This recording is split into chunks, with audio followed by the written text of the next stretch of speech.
Pagan Coffee Talk. If you enjoy our content, please consider donating and following our socials. Now, here are your hosts, Lady Alba and Lord Knight. All right, Lord Knight. New coffee, new episode. Yay. Does more involvement in an institution absolve you from unethical behavior? Are you ready for this? Sure. You have a member at a church. Mm-hmm. Their family is more involved. Mm-hmm. Unfortunately, their child's slightly creepy. But the behavior is excused. You see what I'm asking? Of course. I mean, at what point does your coven or your flock, regardless of the religion? Well, so you're talking about people playing favorites. Mm-hmm. And we're not talking about nothing necessarily illegal. No. But that actually brings me to a secondary question, because I was thinking about this the other night. Priests and priestesses are supposed to be neutral, and we are supposed to treat every member equally. However, it's not always true. It's not really true. We always have favorites. We always have those that we connect to more, lean to more. I mean, right? This is just reality. Right. Now, that's tough, because we can hold our hands out. Because I was pondering this the other night. I was like, do these connections stem from something more mundane? And the fact that we're just able to say, you know what, I click with that person. I connect with them. I like them. I like their personality. Do you share other common traits, interests? Sure. Do you often show the same moral or ethical outcome on things? Yes. Or is it more than that? Is it something deeper, and is the connection based in something more spiritual that leads us to lean in that person's favor more frequently? Yes, that actually is there. Yeah. You are right. I think both are right. But the question is, how do we temper them? Are we supposed to? Or do we simply accept that this is part of the process? If we think about it, right, if we go back and we look at the relationship between any elder, priest or priestess, and their progeny, the ones who effectively hived or took over the coven. Right. Are you going to tell me that there's not a favoritism there? That's what I'm sitting here saying. I am flat out saying that. Yeah. I mean, I have to admit to that. Mm-hmm. There is a lot of, on the back end of that, there is a lot of, you have to hold on, you have to calm down, put a rock in your shoe, do over and over and over, because it's not like you're not sitting there going, yes, I'm biased, y'all need to stop me. You're right. It's wild. That's the upside I see in our religion, because we have the ability to do that. Yeah, because on the other side of it, we also have the ability to go, this person maybe has maxed out, right? Where another person, they have reached their limit of enlightenment to this point. You know, this is going to be it for them, maybe for a while, maybe forever. And we cannot hold the same expectations. We cannot expect more or different necessarily from that person. We have to just kind of go, okay. It's not too different, like when a parent, looks at a child and goes, okay, yes, maybe that's a common expectation, but you know what? They're 7. I'm not going to sit here and pretend like my parents were not sitting back going, this child's going to wind up doing this, this child's going to wind up doing this, and adjusting their expectations accordingly. Yeah. I don't think that's favoritism when you're realizing the actual limitations of your children. Well, I mean, when you are talking about how to best bring them into the future, yes, you're right. I mean, do we not do the same thing with students? That's what I mean. But it can seem, how transparent do we make this, is I guess what I'm saying, right? As priests and priestesses, how transparent does this have to be? Because there will be a point in time where we will be called out on it. Well, someone else is going to get mad at you. I think most people will just stop. We have some people in temple I think have potential. Have they done anything since? You see what I'm saying? Oh, of course. But yet I know they have the resources and the ability. So again, it makes me wonder, there are those who make that choice that I know I maxed out. So I'm not going to complain. I'm just going to keep on doing. I'm going to stay here. Yeah. Yeah. I'm good with this. And that is perfectly okay. But as a result, that might put us in a position where you have to how often walk away from or show those people less of your time and attention, right, in favor of the people that then are going to do more and progress further. And that can seem like favoritism. Yes. But it's really not. Because again, we're still working for the preservation of craft. Bingo! And there it is. It's pieces on a chessboard. But that's it. It's lo and behold, there is the Hershey bar at the end of the runway. Our job is the preservation of craft. So if person A has reached their maximum, we have to move on to person B, who is only just tapping their potential. Right. And continue to further that. So person A may feel slighted, but really we're just saying, nope, we're still focused on the objective. Yeah. We explained to you, we're not your friends. Yeah. All right. We might care about you and we'll listen to you, but we're going to tell you hard facts, not what you want to hear. Yeah. Well, the other thing is it changes some of the expectations of people. It changes what we expect from certain members of the group and what we allow others to get away with. And again, it can seem like favoritism, like we're changing the rules as we go. Not really. No. We just know if you're capable of more, we're going to expect more. Right. And you're going to get pushed harder. Yes. Continuously. Yeah. Keep going. A little more. You're almost there. Yeah, almost. Hold it. Shit. You don't know that feeling at all. So true. It's so true. But it is an important component of things. And I think, going back to. But now this is back to the question. Yeah. We don't do that. Again, most temples, I say, we don't do this. When you have that more active person, and again, you know what I'm talking about. That person that's in temple, they're there every day. They're doing, working. If they have a kid misbehaving, you're going to look, you need to do something. Yeah. Your little one trying to look up everybody's skirt's not funny. Yeah, it's just wild, I find it more wild that certain religions allow this behavior. Well, I mean, again, that's just nepotism at its finest, isn't it? It's just somebody being allowed to get away with something because of a relationship. Or finances, or whatever. Yeah, I mean, look at donors, right? Anytime you have a religious institution, a hospital, right? Anything that has, the donor family who gives, $2 million to build the new facility or to. Right. Yeah. They're going to get away with whatever they want. Yeah. They're going to go to the front of the line. There will always be an opening when they need it. Yeah. I mean, effectively, they've bought their position.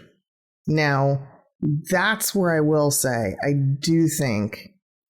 like to think that craft handles that differently. Okay.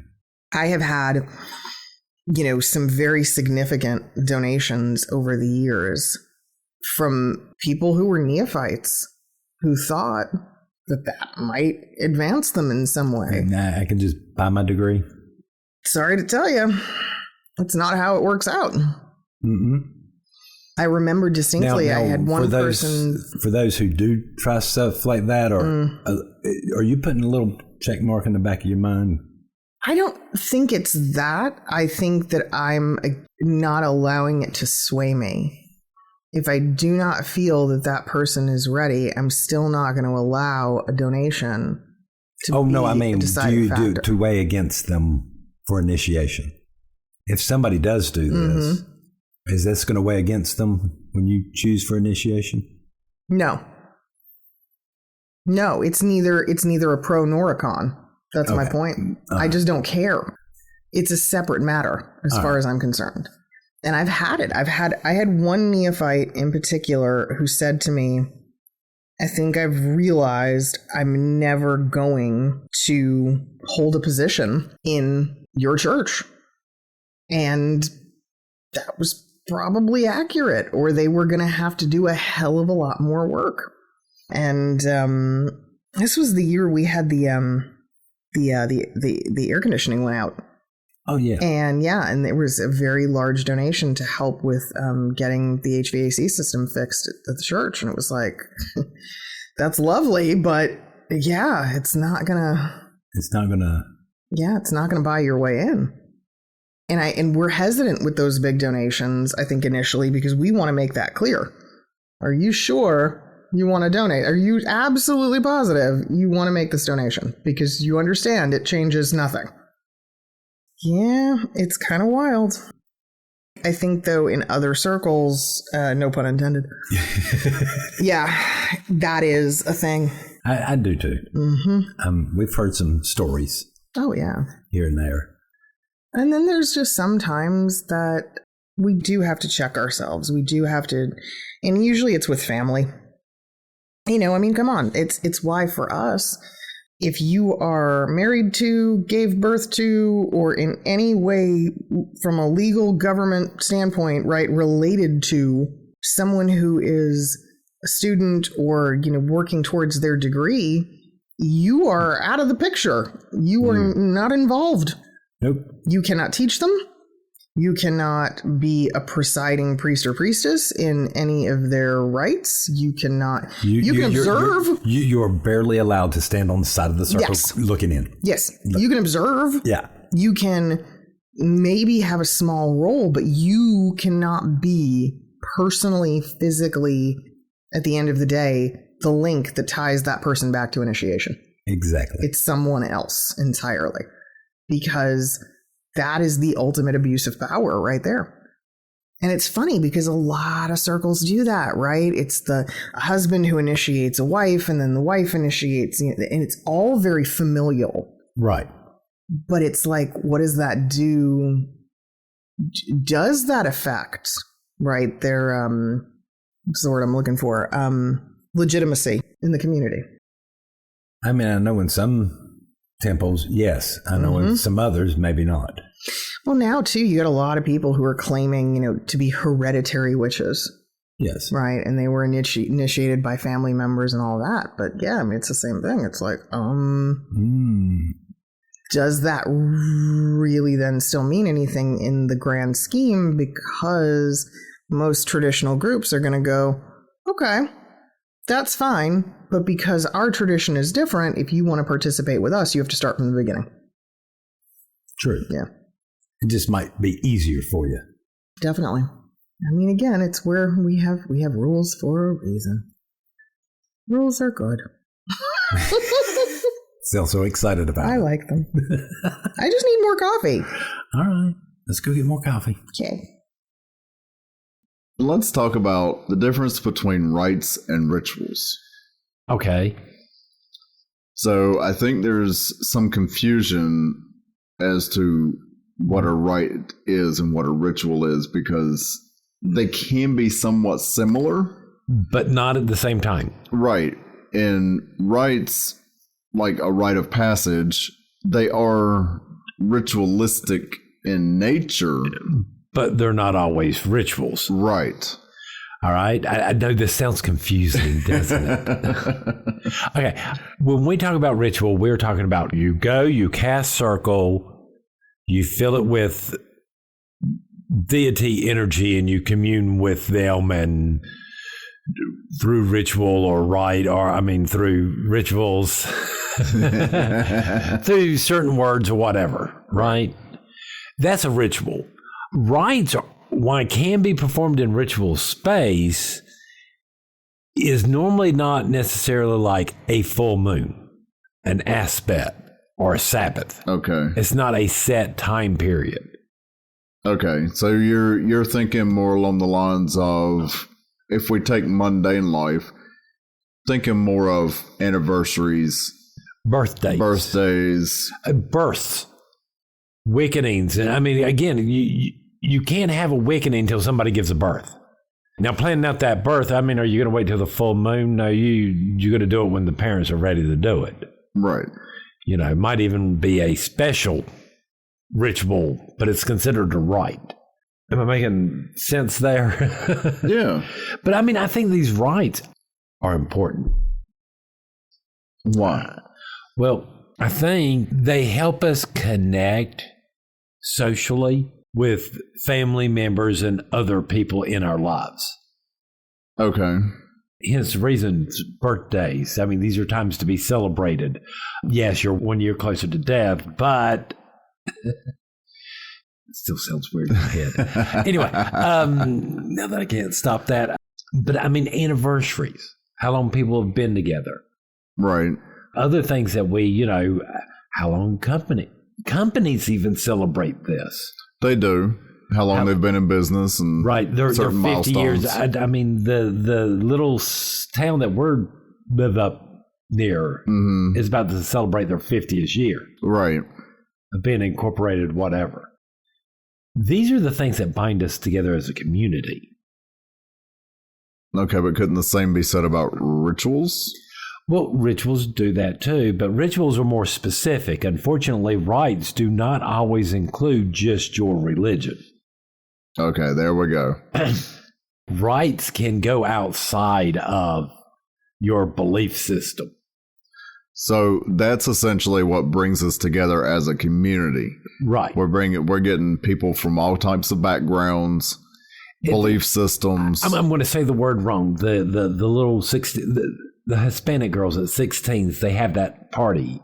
Quinceanera. I can never say it right. I probably butchered that. Again, this is a rite of passage, but again, it's not necessarily religious in nature.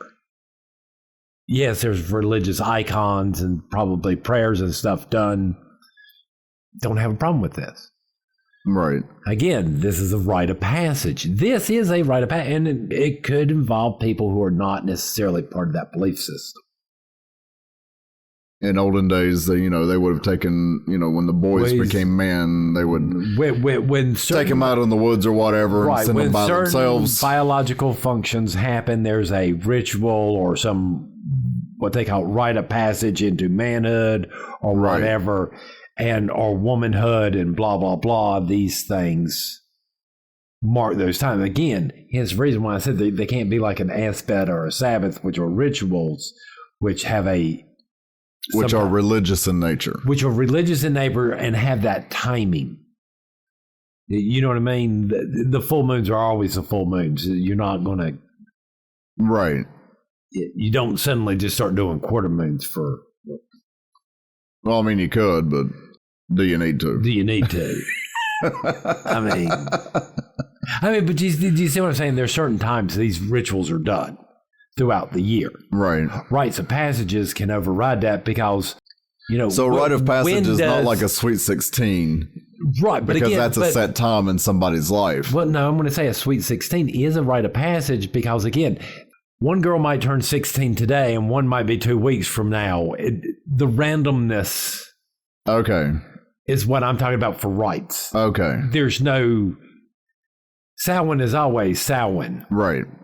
That date doesn't... You with me? That date doesn't change. With these things, they change because it happens to different people at different times. As we're speaking, how many babies are being born right now? Probably too many. Right. But you see what I mean. They probably had at least 3 or 4 C-sections at the hospital I work at today. So But again, that's why I said rite of passage don't really have a set time. They might have a time period, but not a set time. Okay. Does that make sense? Yeah. I might be confusing everybody. So then if a rite is what brings a community together, then ritual also brings community together. All these things so then how is it different? Again, all these other than things, being ritual, religious. Again, all these things are designed and purposefully done to cause interaction in the community, to cause that time to talk to one another, all this other stuff. To basically, nowadays, it's a reason to get offline. Okay. It's a reason to go and sit and talk to other people, to do the touch grass, to do the real. Now I think it's more important than ever to hold these things and do these things, to pull people out of those worlds. I mean, because we do. We got guys that spend all freaking day playing video games. Oh, yeah. And nothing else. Yeah, they never leave the rooms. All right. So these things, we need these things nowadays more than ever to pull people out of these things, to pull them back into the community. You know, we just went to one not too long ago in which one of my relatives said, well, we need to see each other more. What was my response? Well, throw more parties. Right. Right. Throw more events. Do more stuff. Create a reason to get out of the house. Right.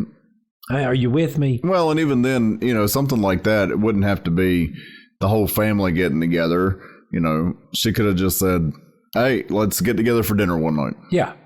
Okay. But again, these events, the reason this is when we celebrate them is to bring the community together, to give chance to reestablish those connections. And I'm sorry, I think we need that now more than ever in today's society. Yeah, it's definitely getting lost in the... Right. It's easy to be anonymous online. Well, yeah, I was going to say it's getting lost in the white noise. Yes. And there's a lot of noise right now. And again, there's a lot of that stuff out there. It's easy the noise to ignore because it turns into white noise. Yes. I'm sorry. You tune out the people. Oh, they missed you. I don't care. They're right. I don't care. They're right. They're this phobe or that. I don't care. Right. I'm done. Right. You've overused it. Everything is. Now I'm sitting here telling everybody, no, we need to start coming back. We need to start seeing more of these things. We need more social events to be social with. Right, because I believe that we as humans are social in nature. It's part of who we are. Well, it's hard to hate your neighbor when you're too busy dying laughing, playing beer pong with them in the yard. Well, true. Having fun. It's harder to be mad at them and go, well, that asshole over there, when this is going on. True.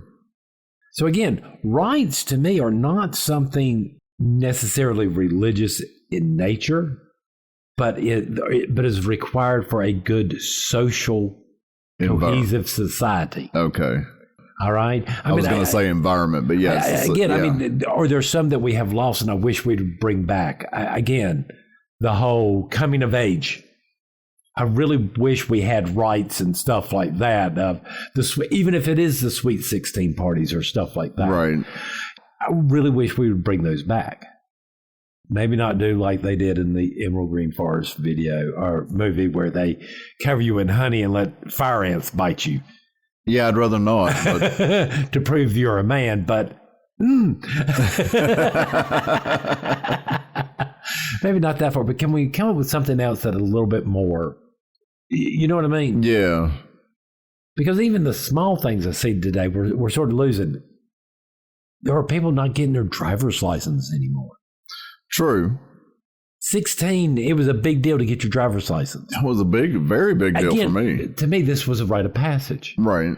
Like the prom and all this other stuff that I would consider a rite of passage because it denotes a stage of life development. Right. I think that's what rites are. When we talk about rites, they are stages of life development. Well, and I think that with things like prom and driver's license and things like that, I don't know that things like that are that much important to kids nowadays. But the parents should be, in my opinion, I could be wrong, but I feel like parents should be making a big deal out of these things because they are milestones. They are. I mean, well, but then you got to think there's also some rights that we have, like the croning right. To be a crone, a woman must have given birth at least and gone through menopause, right, to be a crone. At least in our tradition, I don't know what anybody else says, but I know those are the main two requirements there. Right. So again, if you haven't given birth, and with women nowadays choosing not to, which more the right to, but, how do you get a croning then? Right. Well, I mean, yeah. I mean, yeah, you went through menopause, but you didn't give birth. And the point of being a crone is that you've experienced that whole gamut of... Right, the maiden, mother, and crone aspects yes. of it. You've gone through all of them. You can't go from maiden to crone. No. Is the idea there. You have to go through the mother to become the crone. Right. Well, now, with that said, what about women who can't give birth? See, again, is adoption acceptable? I mean, she still experienced motherhood. I'm not sure what in the world to say there. That would be something I would probably have to refer back to my high priestess before I step on any alignment. Right. To a certain extent, because again, the attitude or the respect or whatever for a high priestess is irrelevant of this. This again is just a marking of a stage of development. I'm sure there might be some traditions where it's just menopause. Could be, yeah. It's not something I've ever done either, so. No, don't think we ever will. I don't think we will. But again, this is a rite of passage. But do you see what I mean by rite of passages don't always seem to have a time to it? Yeah. But now I said that, but now at the other time, we still looked at proms. Proms always happen around the same time. Well, they do. But I know they don't always happen for the same school at the same day. They sort of spread them out. Right. They try to because, traffic and kids and stupidity. And right. All that good stuff. All that good stuff. Again, bring them back into your life and do them. Oh, absolutely. Yeah. Go to the birthday parties. Go to the anniversary parties. Go to these things. Spend time with your family and your friends outside of Christmas and blah, blah, blah.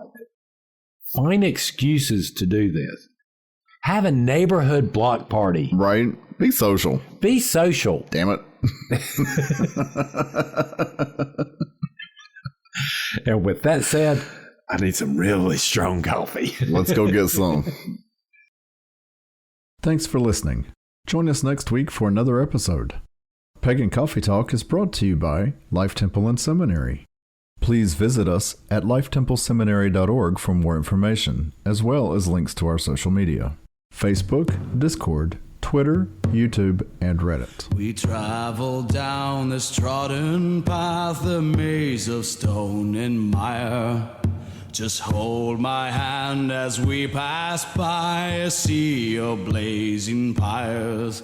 And so it is the end of our days, so walk with me till morning breaks. And so it is the end of our days, so walk with me till morning.